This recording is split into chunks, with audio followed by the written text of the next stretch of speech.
선교 140주년을 맞이하는 한국교회는 100여 년간 전례 없는 부흥을 경험했지만 이후 교회의 세속화와 영적 침체, 다음 세대의 탈종교, 탈교회 현상, 교인 수 감소와 사회적 영향력 하락 등 많은 과제에 직면하고 있다. 한국교회가 위기의 절벽을 마주하게 된 원인은 무엇일까? 무엇보다 교회의 본질, 신학의 본질에서 멀어진 것이 원인이라는 회개와 자성의 목소리가 나오는 가운데 특히 신학교육에서 개혁이 일어나야 한다는 주장이 나오고 있다. 지식과 학문으로 강조되는 신학교육의 문제점을 극복하고 생명력 넘치는 신학교육으로 개혁해야 복음의 능력이 있는 목회자가 배출되고 한국교회를 변화시킬 수 있다는 것이다. 신학교육의 개혁을 통해 한국교회가 회복되고 다시 성장할 수 있을까? 한국교회를 논하다에서는 신학교육 개혁 특집을 마련해 한국교회가 거룩함을 회복하고 신앙의 본질로 돌아가기 위해서 신학교육이 어떻게 개혁돼야 하는지, 이를 통해 한국교회가 나아가야 할 방향은 무엇인지 5주에 걸쳐 깊이 있게 논해본다.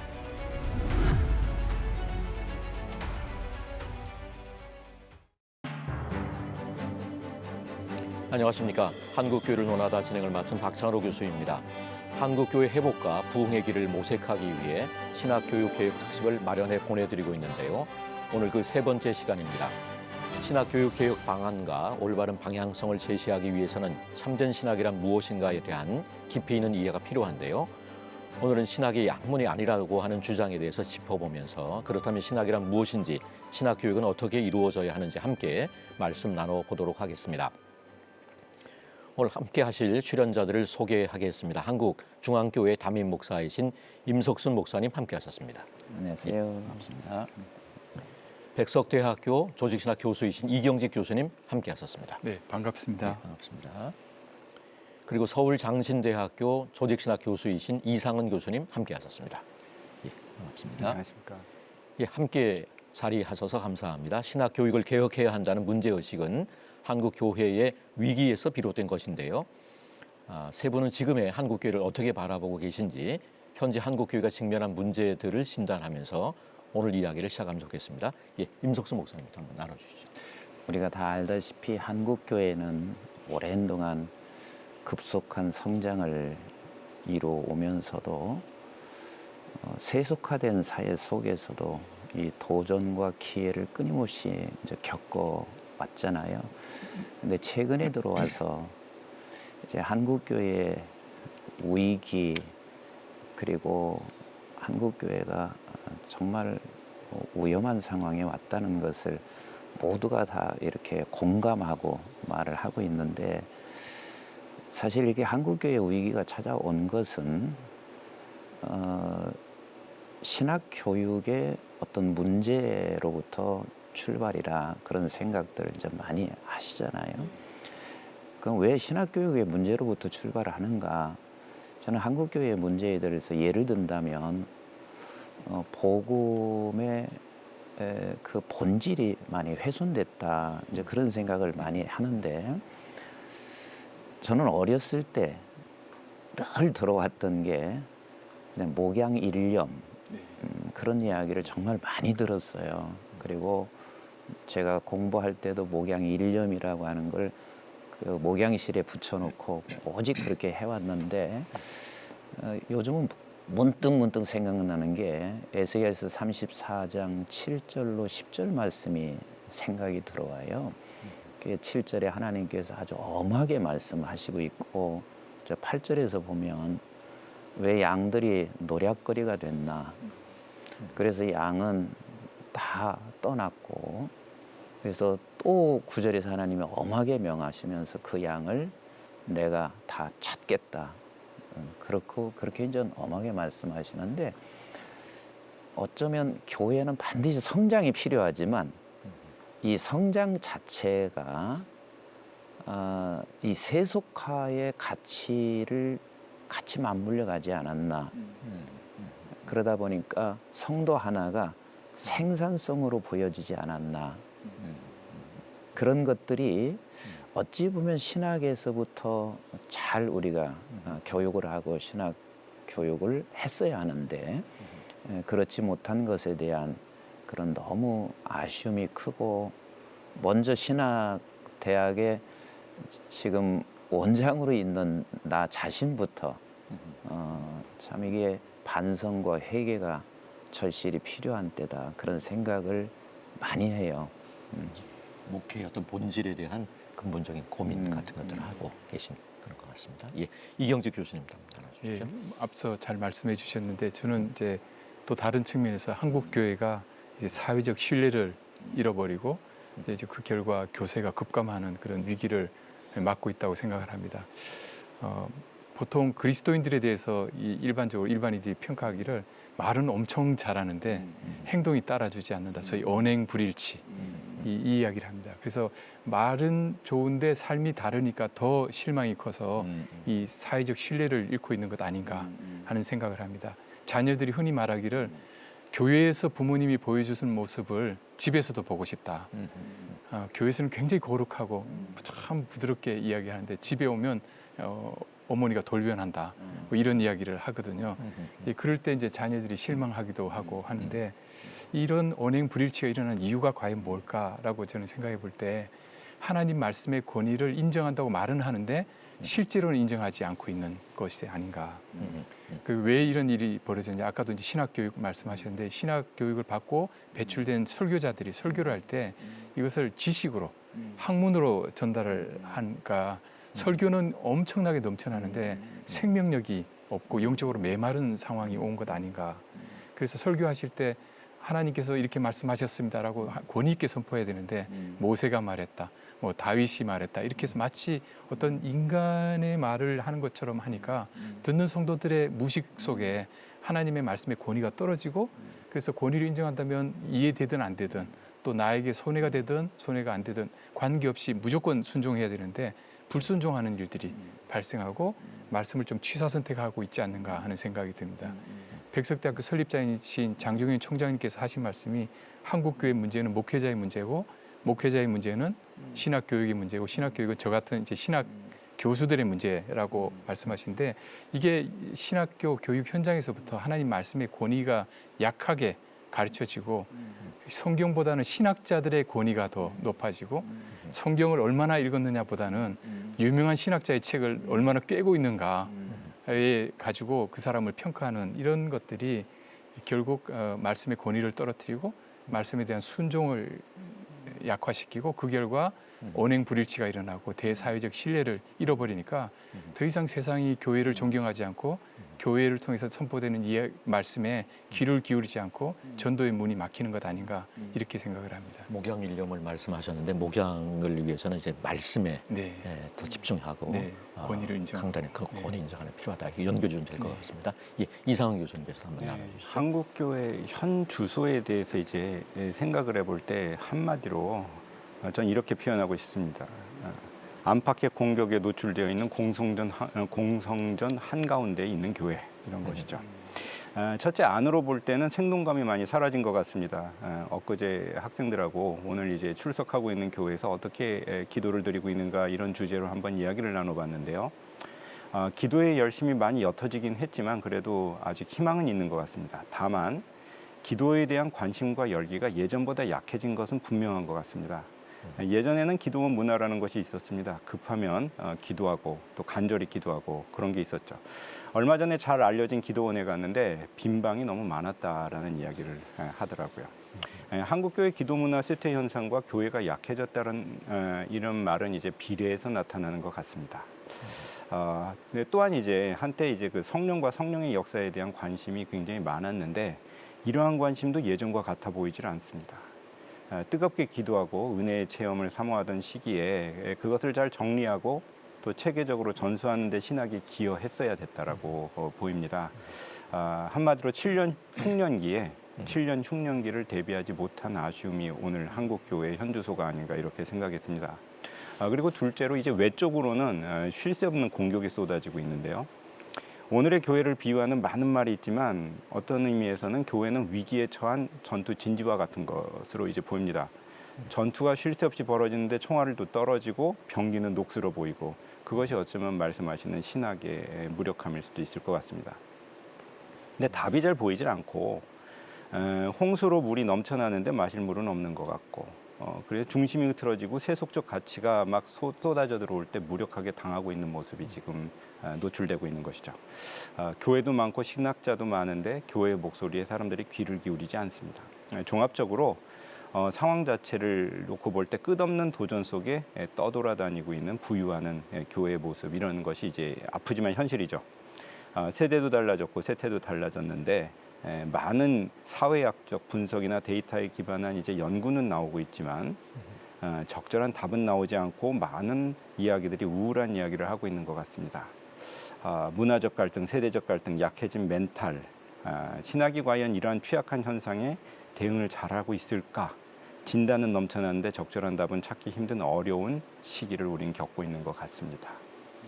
말씀하신 그 표현 속에 이제 공성전이라든가 전투 뭐 이런 전쟁의 비유가 좀 많이 말씀 속에 등장한 것 같습니다. 그만큼 아마 긴박하다는 그런 표현으로 이해하면 좋을 것 같습니다.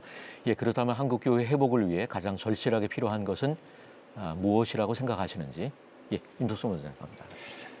저는 이제 세 가지로 이렇게 보고 있는데, 첫째는 모든 사람들이 이제 한국 교회의 문제를 이제 외부에서 찾으려고들 많이들 해요. 그래서 심지어는 어떤 경우는 4만 불 시대가 되면 선교도 멈추고 교회는 침체된다, 그런 얘기를 전 주로 많이 하고 있는데, 먼저 이 교회, 한국 교회의 오늘의 이 문제를 놓고 자기 성찰이 좀 필요하다. 다시 말하면 자기 성찰과 함께 회개가 필요하다.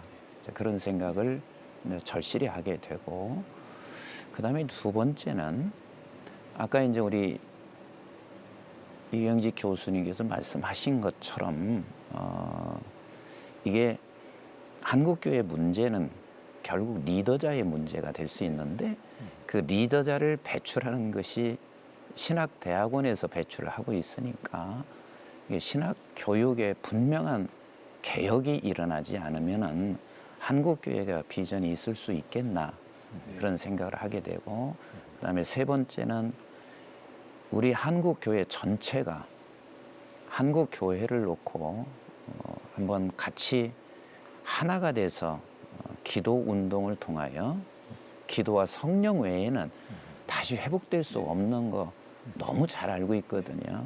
그러니까 우리가 하나님의 약속을 믿고 기도해서 성령으로 충만케 되는 그날이 오지 아니하면 한국 교회가 회복되기는 어려울 것이다. 이제 그런 생각을 하죠. 네, 이경직 교수님. 네, 뭐 핵심을 다 이야기를 해주셨는데, 아까 이제 문제가 있으니까 그 문제를 극복하는 게 하나의 방법이 되지 않을까 생각을 합니다. 기본으로 돌아가자. 그래서 종교개혁 당시에 뭐 여러 가지 어지러울 때 말씀으로 돌아가자라고 했던 그 정신으로 돌아가면 좋겠고, 말씀으로 돌아가는데 아까 말씀드린 것처럼 말씀의 권위를 진짜 인정하자. 그래서 하나님의 말씀이라면 절대 순종하는 요거가 매우 중요하다. 근데 우리가 이제 말씀을 읽으면서 취사 선택하는 경향이 있고, 또 내가 좀 어려울 것 같으면 말씀을 싹 피해 가기도 하고, 또 설교할 때도 좀 곤란한 본문들 있지 않습니까? 그럼 좀 피하고 성도들이 좋아하는 쪽으로 본문을 선택하려는 유혹을 받기도 하는데, 이건 성도들도 마찬가지인 것 같습니다. 큐티를 하거나 할 때 도전이 오는 말씀에 직면하기보다는 이제 피해가고 또 자기를 편안하게 하는 말씀만 집중하는 그런 경향이 있는데, 소위 그 성경을 내 욕심을 위해서 읽지 말고 말씀이 내 욕심을 깨트리도록 그렇게 읽는 그 훈련이 필요한데, 제가 볼 때는 계시의 영이신 성령님의 도우심이 없이는, 아까 임석순 목사님 말씀하신 것처럼 없이는 이 욕심을 깨트리지 못하니까 맑은 눈으로 정직하게 성경을 대하지 못할 것 같습니다. 그래서 성령의 도우심을 구하는 간절한 기도 성령 운동이 꼭 필요하지 않는가 생각합니다. 예, 한국 교회를 논하다 오늘은 사회적 신뢰를 잃고 교세가 급감하는 한국 교회 위기 속에서 한국 교회 회복을 위한 신학 교육 방안에 대해 함께 말씀 나누고 있습니다. 개혁과 회복의 필요성에 대한 목소리는 이미 20여 년 전부터 이어져 왔는데요. 2003년에 한국 복음주의 신학회 국제학술대회에서 신학은 학문이 아니다라고 하는 선언을 한 것도 그런 이유에서였을 것 같은데, 이상은 교수님께서는 처음에 이 이야기를 들었을 때 어떤 생각이 드셨는지? 궁금합니다. 한번 나눠주시면 좋겠습니다. 신학은 학문이 아니다 이 말씀을 이제 질문하시는 것 같은데요. 솔직히 말씀드리면은 저는 이 말을 들었을 때 그렇게 이상하게 들리진 않았습니다. 이 말을 처음 접한 것은 2003년도 잘 알려진 그 설교를 통해서도 아니었고 그 외에 다른 어떤 설교문이나 문건들을 통해서도 아니었습니다. 솔직히 말씀드리면 제가 이 말씀을 이제 이 말을 접한 것은 다른 사람들이 얘기하는 비판적인 말들을 통해서 먼저 듣게 되었어요. 어디는 이제 신학은 학문이 아니라더라 이런 말이 나오는데 우리 이 신학이 학문인 거 아니냐 이런 이제 그 논쟁이었죠. 그 외에는 이제 사실은 옆에 계신 이제 이경직 부총장님이나 그리고 이 박찬호 교수님 글들을 통해서 또 종종 듣게 되었습니다. 근데 솔직히 저는 이 말이 그렇게 비판적으로 들리거나 낯설게 느껴지지는 않았습니다. 저는 이른바 그 19세기 그 중재신학이라는 주제를 공부했던 경험이 있는데요. 이 중재신학이 그렇게 한국에 잘 알려진 신학은 아닙니다. 그 19세기 초반에 주로 독일과 네덜란드, 덴마크 이런 곳에서 이제 그 전개되었었던 이제 신앙운동으로 신앙반, 이성반 이런 성격을 추구했던 신학이고 그리고 이제 틸리시는 이제 20세기 중반에 미국에서 이 신학을 소개하면서 미국에서도 잘 알려지지 않은 신학인데 나름대로 중요한 신학이다 이런 얘기를 한 적이 있어요. 근데 이제 이 주제하고 이제 가장 제가 볼 때 치열한 논쟁을 벌였던 건 사실은 헤르만 바빙크였습니다. 바빙크가 정말 이 신학을 잘 이해하고 잘 비판하고 있거든요. 그리고 이제 20세기에 이 신학을 전면에 이끌어냈던 인물이 그 판넨베르크와 그가 이끌던 학파였습니다. 이른바 그가 이제 신학의 학문성 논쟁을 벌이면서 이 신학을 이제 주제로 삼았었죠. 근데 제가 보기에는 이 19세기 전반의 이성적이고 계몽적인 신학 흐름에서 이런 신학적 흐름이 한편으로는 이제 그 굉장히 신락 같은 열심을 보인 부분은 있지만 전체적으로는 인간 중심성의 한계를 벗어나지 못했다라는 것이 이제 저의 판단입니다.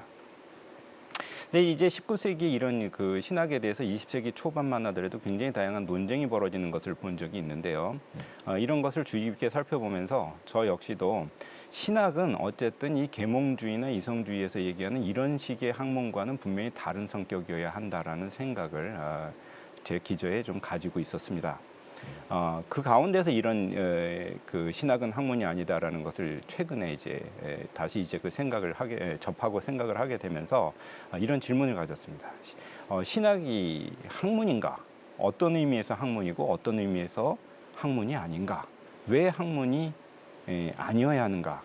이런 이제 그 질문을 보고 이 말씀을 이제 보면서 사실은 궁금증이 들었는데 그 뒤에 무슨 말이 나오는가 이것이 이제 제 궁금증이었습니다. 광고 카피 중에 유명한 이제 침대는 가구가 아니다 이런 말이 있죠. 침대는 가구가 아니다. 예. 침대는 가구가 아니다. 사실은 중요한 건 그 뒤에 말이라고 보이거든요. 침대는 과학이다 이거죠. 그러면 신학은 학문이 아니다라면은 그 뒤에 이어지는 말이 무엇일까? 근데 그 뒤에 이어지는 말이 예수 그리스도의 생명의 복음이다 이것이었습니다. 이 말을 듣고 저는 더 이상의 질문이나 생각이 필요 없을 것 같다. 왜냐하면 굉장히 명확한 대답이기 때문이다. 이런 생각을 가질 수가 있었던 것이죠. 예. 신학교의 설립자가 이런 주장을 외치게 된 이유를 짚어보면 당시 한국교회와 신학교가 안고 있는 문제가 무엇인지 이해할 수 있을 것 같은데요. 신학이 학문이 아니다라고 하는 선언을 하게 된 이유와 배경 어떤 게 있을런지 이경직 교수님 한번 나눠주시죠. 네, 그 신학교를 설립하시고 오랫동안 이제 신학 교육을 감당해 오신 이제 백석대학교 설립자 장종현 총장님께서 신학 교육 현장을 오랫동안 지켜보시면서 영적으로 가슴이 굉장히 답답하셨다고 합니다. 무엇보다도 이제 신학을 하나의 학문처럼 다루면서 강의 시간에 성경에 관한 이론들은 자세하게 소개하고 평가하는데 정작 성경 자체는 배우지 못하는 일이 생긴 것입니다. 전통적으로 이제 신학교에 올 때 노회에서 이제 목회자 후보생들을 미리 골라서 성경 공부를 엄청 시킵니다. 그래서 성경에 대해서 잘 숙지된 상태에서 신학교에 와서 이제 그 신학 이론을 배우면서 자기가 깊이 알게 된 그 성경의 지식을 나름대로 체계화하고 더 깊게 하는, 그래서 이렇게 모순이 없게 만드는 그런 역할들을 하는데 이제 현실을 보면 이 그렇게 노예에서 훈련돼서 성경에 대해서 박식한 상태가 아니라 성경에 대해서 잘 모르는 상태에서 신학교에 들어오는 겁니다. 그런데 그러면 성경을 알아야지만 그 신학 이론이 도구로서 도움이 되는데 성경은 모르고 신학 이론만 잔뜩 배우니까 나가서 이제 목회할 때 선포할 말씀이 없는 거죠. 그러니까 신학 이론에 기대어서 일종의 학문으로 이론으로만 메시지를 전하니까 영적으로 이제 강단이 메말라가는 일들이 발생하게 된 것이죠.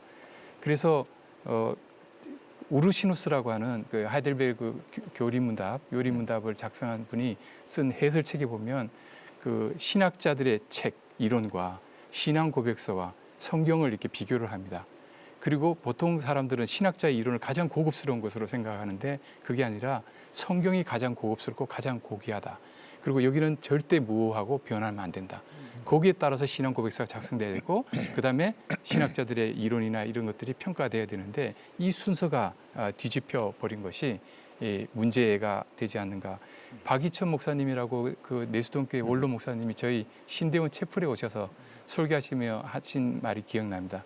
졸업생 여러분 축하드립니다. 이제 성경 유치원에 입학하셨습니다. 그러니까 신대원을 졸업하고 이제야 비로소 성경을 이제 접하기 시작한다는데 사실 거꾸로 된 거죠. 성경을 깊이 알고 그다음에 정리하기 위해서 신학을 배워야 되는데 이 순서가 뒤집힌 것. 그래서 이제 설립자 목사님께서는 이 신학은 학문이 아니다라고 강하게 이야기하시면서 이 참된 신학 교육의 방향을 제시했다고 생각합니다. 그래서 말씀하신 것처럼 학문이 아니라 예수 그리스도의 생명의 복음이다. 그렇다면 신학교에서 1차적으로 배워야 되는 것은 학문이 아니라 복음 자체여야 되고 성경 자체여야 된다. 그리고 그 머리로 알고 깨닫고 그냥 지식을 자랑하는 것이 아니라 복음에 감격하고 감사하는 삶, 그다음 실천과 순종의 삶, 생명력 있는 삶으로 이어지는 그런 신학 교육이 아마 이루어져야 된다고 강조하시면서 신학은 학문이 아니다 이런 선언을 하신 것이 아닌가 이렇게 생각을 합니다. 예, 이상은 교수님께서 한번 나눠주시면 좋겠습니다. 네. 일단 현실적인 문제를 한번 생각해 보면 좋을 것 같습니다. 학문이 발달하면 삶이 윤택해져야 되는 것이 맞는 것 같습니다. 의학이 발달하면 좋은 의사가 많이 나와야 되고 의술이 발전해서 사람들의 건강과 수명이 길어지는 것이 정상이고요. 공학이 발달하면 기업이 진흥되고 생활이 윤택해지는 것이 맞습니다. 문학이 제대로 가르쳐줬다면 좋은 작가가 나오고 글과 평론의 수준이 올라가야 됩니다. 그러면 이제 신학이 발달하고 신학자가 많아지면 교회는 부흥해야 되고 사람들의 얼굴에는 화색이 돌아야 맞습니다.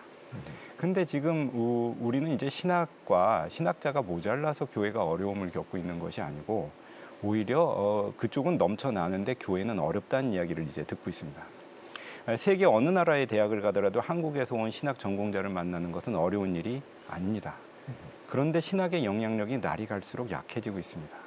우리는 이제 여기에서 한번 질문을 해봐야 되는 것이죠. 과연 제대로 된 신학이 가르쳐지고 있는가?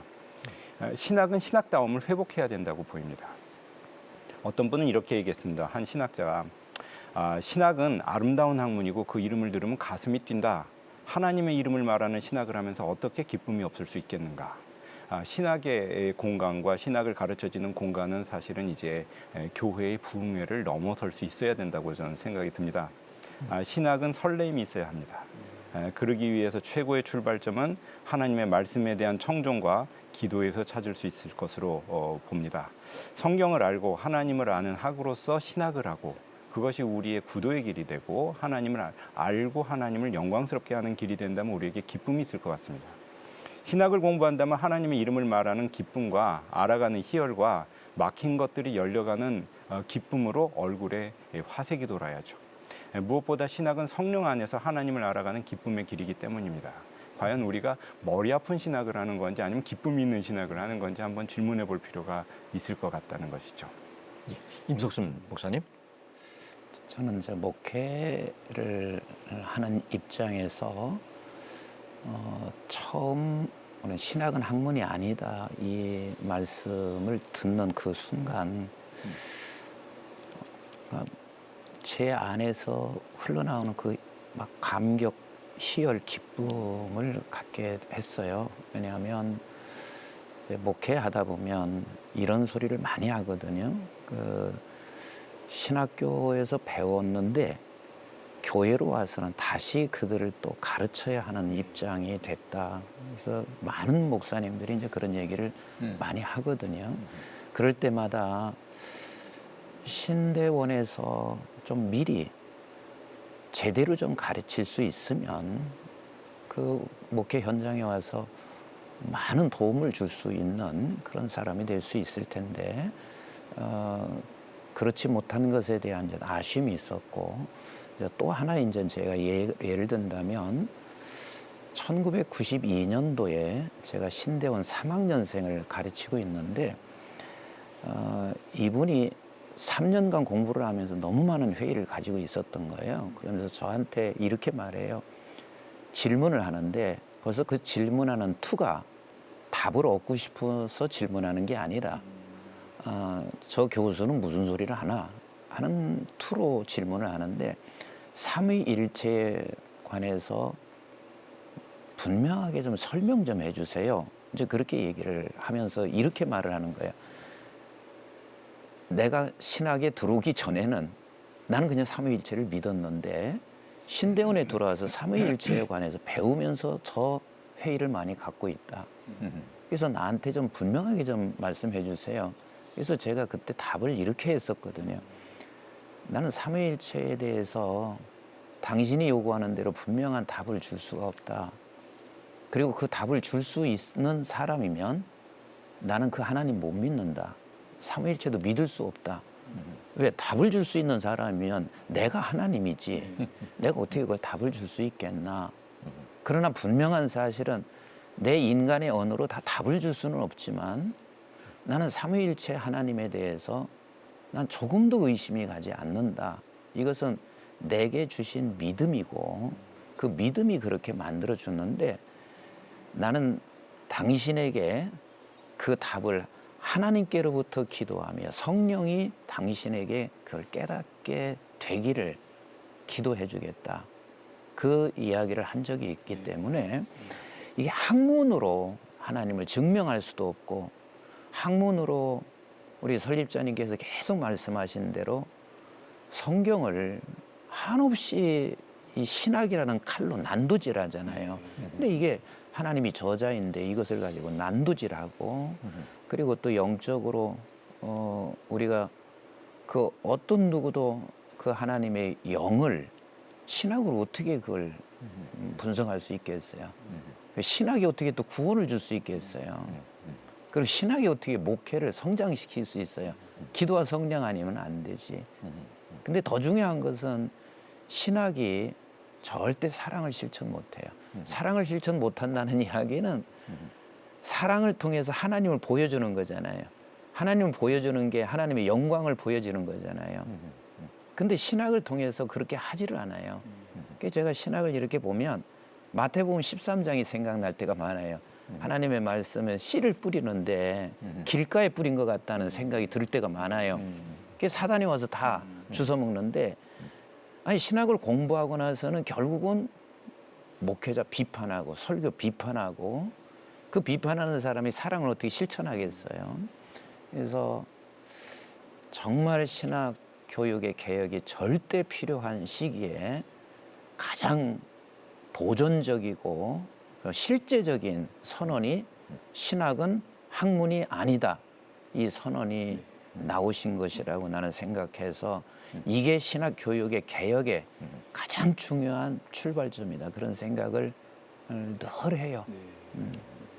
예, 신학은 학문이 아니라는 말 자칫 그 의미를 오해할 수도 있을 것 같은데 이 주장에 대한 뭐 일반적인 오해 이런 거 있다면 한번 나눠주시죠. 이경직 교수님께서 한번. 아마 가장 일반적인 반응 하나는 신학이라는 단어에 학이 있는데 이거 학문 아니냐 이렇게 이제 하시는 분들, 그리고 신학이 학문이 아니라면 왜 배워야 되는가 이제 이런 반응들이 있었던 것 같습니다. 게다가 그냥 성경 읽고 기도만 하면 되지 굳이 신대원을 갈 필요 있느냐 이런 반응. 그리고 신대원생들 중에 또 그 극소수이긴 하지만 아 이제 공부 안 해도 되겠다 하고 좋아하는 그 잘못된 반응까지 있었습니다. 제가 생각할 때 이건 오해라고 생각합니다. 신학이 학문이 아니라는 말은 신학 이론들을 학문적으로 공부하지 말라는 말이 아닙니다. 그 백석대학교 설립자이신 장조윤 총장님이 누누이 강조하시는데요. 열심히 배워라, 열심히 배워라 이렇게 말씀하시거든요. 그러나 이 지적 배움으로 충분하지 않다. 여기 머물러서는 안 된다. 더 많은 것을 요구하시는 거죠. 신학자들이 견해를 배우는 것은 그들의 이론, 그들의 생각을 받아들이는 것이 아니라 하나님 말씀이 성경 자체를 좀 더 잘 이해하고 좀 더 잘 순종하기 위해서 도움을 받기 위해서 수단으로 쓰는 것이지 그 자체가 목적이 되어서는 안 된다. 그때 어떤 신학 이론의 건전성을 따지는 기준 중에 하나가 제가 생각하기에는 그 신학 이론을 따랐을 때 그 열매가 어떻게 나타나는가인데 예를 들어서 도덕 획일론처럼 해서 무질서하고 방종하고 막 불륜으로 가고 이런 것을 정당화하는 신학 이론이라면 그건 분명히 비성경적인 거거든요. 마찬가지로 그 열매를 보면 안다는 말씀처럼 이 신학을 학문으로 하면 그런 열매가 나타나지 않는데 정말 말씀에 집중하고 말씀에 순종하는 열매를 하는 진정한 의미의 신학을 하라는 그런 의미에서 신학이 학문이 아니다. 그래서 그 강조하시는 게 있습니다.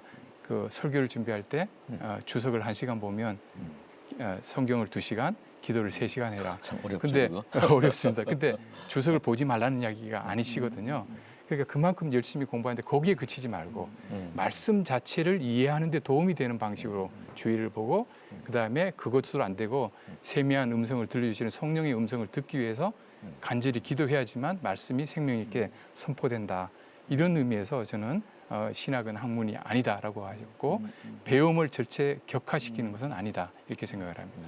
이제 이 선언이 나온 지 20여 년이 지났는데요. 말에서 그치는 것이 아니라 실천적으로 많은 노력이 있었는데 신학은 학문이 아니다라고 하는 주장이 현재 한국 교회와 신학교에 어떤 도전을 주고 있다고 생각하는지 이상훈 교수님부터 한번 나눠주시죠.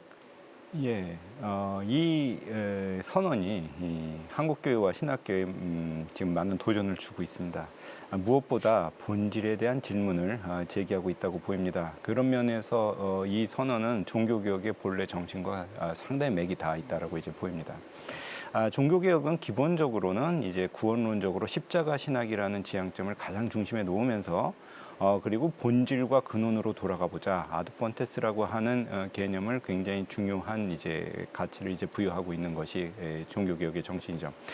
신학은 학문이 아니다라는 말은 과연 우리가 지금 현재 본질을 바라보고 있는가 이런 내용에 대해서 질문을 던지고 있다라고 보입니다. 특별히 이 말이 이제 오늘날 교회와 사람들에게 주는 도전은 사람들이 느끼고 있는 이 생명력인 것으로 보입니다. 다시 말해서 신학은 학문이 아니다라는 말과 함께 이 말이 일으키고 있는 역동성을 무시하지 못하고 있다는 것이죠. 방금 말씀하신 것처럼 마태복음 7장 18절에서 20절까지의 말씀 중에 열매로 그들을 알리라라는 말씀이 있습니다. 이 말씀이 여기에서 효력을 발휘하고 있는 것이죠. 한 가지 이제 중요한 것은 이 말을 좋아하는 사람이든 안 좋아하는 사람이든 지금 이 말을 한국 교회에서 말하지 않고는 교회와 이제 신학을 얘기하지 않고 있는 그런 상황이 이제 벌어지고 있다라는 것입니다. 결국 우리에게 가장 중요한 도전은 본질에 대한 질문, 예수 그리스도의 생명의 복음이 무엇인지를 질문하도록 만드는 것이 가장 중요한 내용이라고 이제 보입니다. 한국 교회와 신학교가 신학이 학문이 아닌 이유를 제대로 이해할 때 비로소 신학 교육이 바른 방향으로 나아갈 수 있겠는데요. 그래서 작년 그리고 올해 왜 신학은 학문이 아닙니까라고 하는 설교를 통해 보다 적극적으로 신학이 학문이 아닌 이유에 대해서 주장하고 계신데 이경직 교수님께서 그 내용을 뭐 간단히 한번 짚어주시면 좋겠습니다. 한번 임숙수 목사님이 예. 딱 그 요약을 하셨는데 제가 간단하게 다시 하면 첫째 이제 성경의 저자가 하나님이시기 때문입니다. 그러니까 우리가 내 짧은 지식으로 내 짧은 경험으로 성경을 이해하려는 것이 아니라 저자 직강을 들어야 된다는 것이죠. 그래서 베드로후서 1장 20절에서 21절에 보면 성경의 모든 예언은 사사로이 풀 것이 아니니 예언은 언제든지 사람의 뜻으로 낸 것이 아니고 오직 성령의 감동하심을 받은 사람들이 하나님께 받아 말한 것임이라. 하나님 성경의 저자가 하나님이시기 때문에 그것을 우리 신학자들이 우리 설교자들이 이렇게 자신의 지식으로 이렇게 파악하는 방식이 돼서는 안 되고 말씀해 주시는 분의 음성을 듣는 방식으로 돼야 되기 때문에 신학은 학문이 아니다라고 생각합니다. 두 번째로 영이신 하나님이시기 때문에 영이신 하나님은 우리의 육체와 달리 시간과 공간의 제한을 받지 않으십니다. 근데 그 유명한 명제가 있지 않습니까? 유한이 무한을 품을 수 없다. 유한한 우리 인간이 어떻게 영이시고 무한하신 하나님을 다 파악할 수가 있겠습니까? 세 번째로 학문은 구원을 줄 수가 없습니다. 요한복음 5장 39절에서 40절에 너희가 성경에서 영생을 얻는 줄 생각하고 성경을 연구하거니와 이 성경이 곧 내게 대하여 증언하는 것이니라. 그러나 너희가 영생을 얻기 위하여 내게 오기를 원하지 아니하는도다. 예수님 당시에 율법학자들, 바리새인들 성경에 대한 박식한 사람들이었지만 정작 예수님을 믿지는 못했고 구원을 얻지는 못한 것입니다. 그러니까 설교자가 신약을 학문으로 배워서 지식으로 가르치면 모르는 것을 깨우쳐 줄 수는 있을지 몰라도 성도를 구원하지 못하고 영적으로 살리지 못하는데 이것은 참된 신학이 아니다라고 보는 것입니다. 네 번째로 이제 말씀하신 것처럼 기도와 성령의 도움 없이는 목회를 할 수 없다. 아까 열매로 안다고 했는데 성령의 인도함을 받아야지만 비로소 말씀이 생명 있게 선포되지 지식으로 아는 것을 전하는 것 가지고는 깨달음을 줄 수 있지만 성도들을 변화시키지는 못한다 하는 것입니다. 그 다음에 이제 마지막으로 볼 수 있는 게 이제 학문으로서는 하나님의 사랑을 실천할 수 없다. 이게 아까 그 열매이겠죠. 그래서 정말 지식은 고린도전서 8장 1절에 교만하게 한다고 하는데 이 학문서의 지식이 아까 말씀하신 것처럼 담임 목사님의 설교를 평가하고 비판하고 이러면서 정작 교회 안에서 열매를 맺지 못하는 사랑을 이루지 못하는 건데 이 학문이 아닌 참된 의미의 신학, 생명의 복음은 이 사랑을 실천할 수 있게 하기 때문에 신학은 학문이 아니다 이렇게 볼 수 있겠습니다. 예, 그렇다면 신학생들에게 신학을 어떻게 가르치고 지도해야 할까라고 하는 질문이 나오게 되는데요. 신학교육계획과 관련해서 의견이 궁금한데요. 이상훈 교수님부터 한번 나눠주시죠. 네, 신학교육 개혁 방향과 그 방향성에 대해서 한번 우리가 좀 생각을 해보자라는 말씀인데요. 결국 이제 신학의 주인은 하나님이시고 성령이시다. 신학을 신학답게 가르친다. 이것이 우리에게 중요한 목표가 돼야 될 것 같습니다.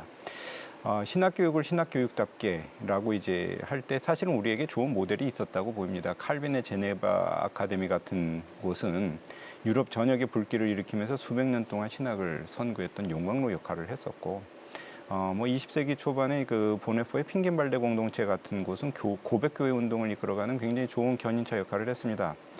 다른 게 아니고 모이면 기도하고 말씀을 사모하고 찬양과 격려가 이어지면 좋은 교육이 되는 것입니다. 최근에 부흥이 일어났었던 에즈벨이나 아니면 휘튼 같은 곳에서도 사실은 신학교육의 기본은 굉장히 단순하고 분명하다고 보입니다. 이런 곳의 일은 굉장히 분명한데요. 기도하고 묵상하고 찬송하고 서로 섬기는 공동체를 세우는 일입니다. 내적으로는 성경의 주석과 설교와 예배 인도, 공동체를 세우고 섬길 수 있는 역량을 갖추면 가장 기본이 되는 것이고, 그런데 그 가운데에는 말씀이 주는 생명과 기쁨이 있어야 됩니다. 기술과 기법은 그 다음 일이라고 생각이 듭니다. 그래서 신학을 신학답게, 그것이 신학교육의 핵심이며 이것이 우리에게 있어서는 목적이 되어야 될 줄로 생각이 듭니다. 예, 임석준 교수님. 저는 신학교육의 이제 개혁에 있어서 신학이 학문이 아닌 신학이 되기 위해서는 그냥 짤막하게 5가지 정도로 생각을 해봐요. 이제 삶의 신학이 돼야 된다. 그러니까 적어도 우리 신대원생들이 그 교수님을 보면서 본이 되고, 그래도 과거에는 그런 일이 많잖아요. 저분을 좀 따라가고 싶다. 이렇게 삶의 좀 신학이 됐으면 좋겠다. 두 번째는 영적 멘토 신학이 됐으면 좋겠다. 그래서 그냥 주입식으로 가르치는 것이 아니라 정말 제자들에게 이제 멘토가 될 수 있는 멘토 신학이 됐으면 좋겠다. 그리고 세 번째는 영적 형성의 신학이 됐으면 좋겠다. 그러니까 신학에서만 하지 않고 요걸 이제 자연스럽게 교회 안에서 삶의 현장에서 영적 형성을 이루어갈 수 있는 그런 신학이 됐으면 좋겠다. 그리고 이제 네 번째는 통합 신학이 됐으면 좋겠다. 지금 우리 백석 신대원에서 그렇게 지금 하고 있거든요. 그러니까 조직 신학이면 조직 신학만 딱 가르치고 역사 신학이 역사 신학만 가르치는 게 아니라 성경을 가지고 예를 들어서 성경 강해, 설교 그렇게 하면 그 안에 조직 신학자가 성경을 풀어나가고, 그리고 역사 신학도 거기에 다 포함해서 성경을 풀어나가는 이제는 통합 신학으로 가야 되지 않나 하는 생각을 많이 해요. 그리고 마지막에는 무엇보다도 성령 없이는 안 되니까 기도 성령 신학을 반드시 하지 않으면은 우리 신학 교육의 개혁이 될 수가 없고, 신학은 학문이 아니라고 하는 이 선언은 이런 개혁이 이루어졌으면 하는 간절한 소망이 담겨져서 우리 설립자 장종현 목사님께서 그렇게 말씀하셨다, 그렇게 생각이 됐죠. 이경직 교수님. 네, 뭐 이미 다 말씀하셨으니까 저는 이제 말씀과 기도 이게 가장 중요하다고 생각하고요. 또 이제 하나는 땅의 것을 보지 말고 하늘의 것을 보자. 그 땅의 것을 보면 여러 가지 아까 4만 불 되면 교회가 쇠퇴하고 이런 것을 신뢰하지 말고 정말 영적인 것을 사모하는 그 영적인 말씀. 그러면 우리 신학 교육이 영적 지도자를 길러내는 교육에 초점을 맞춰서 돼야 되겠다. 그러면 이제 말씀, 기도 쪽이 중요할 텐데요. 신학 교수들이 먼저 땅의 것을 보지 말고 하늘의 것을 봤으면 좋겠어요. 그래서 자기 과목 고집하지 말고 내려놓고 자기가 가르치고 싶은 거, 자기가 공부한 거 가르치려는 유혹을 떨쳐버리고 정말 목회 현장에 성도들을 영적으로 살리는 데 필요한 말씀 교육, 그다음에 기도 훈련 이런 쪽에다가 커리큘럼을 할 때 자기가 거기에 적응을 해서 자기 스스로도 유익을 받는 그런 방식으로 개혁이 좀 일어나면 좋겠다 생각하고요. 그래서 신대원 채플 시간이 좀 뜨거워졌으면 좋겠고 저희 백석대학교 신대원은 채플 시간을 길게 해서요. 통성 기도하는 시간을 굉장히 길게 갔습니다. 그리고 수업 시간도 단순히 이론을 배우는 시간이 아니라 말씀을 듣고 회개하고 감격하고 감사하고 거기서 찬양하고 이런 일종의 예배실로 이 강의실이 바뀐다면 아마 그런 신학 교육을 받은 사람들이 설교자로 나가고 목회자로 나가는 한국교회가 다시 뜨겁게 일어나지 않을까 생각합니다. 예, 마지막으로 시청자 여러분에게 당부하고 싶은 말씀이 있다면 마무리 말씀 겸 해서 원장님 한번 나눠주시면 좋을 것 같습니다. 예.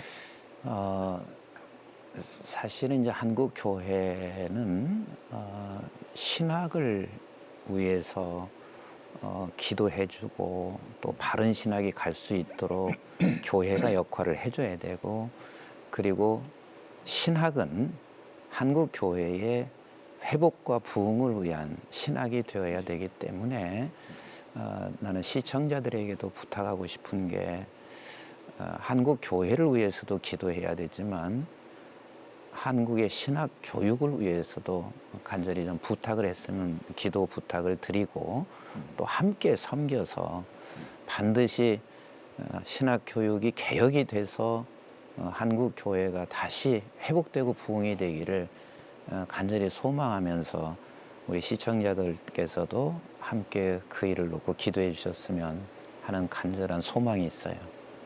한국교회를 논하다 오늘은 신학교육개혁 특집 3번째 시간으로 신학이 학문이 아닌 이유에 대해 짚어보면서 신학의 본질에 대해 함께 생각해 보았습니다. 한국교회가 신앙의 본질을 회복할 때 거룩함도 회복되며 지금의 위기도 극복하게 되리라 믿으며 오늘 순서 여기서 마칩니다. 함께해 주신 여러분 고맙습니다.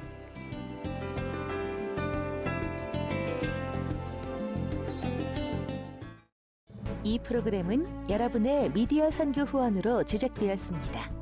선교는 사명, 후원은 동역. 당신도 복음을 전할 수 있습니다. 선교 후원 02-6333-1003번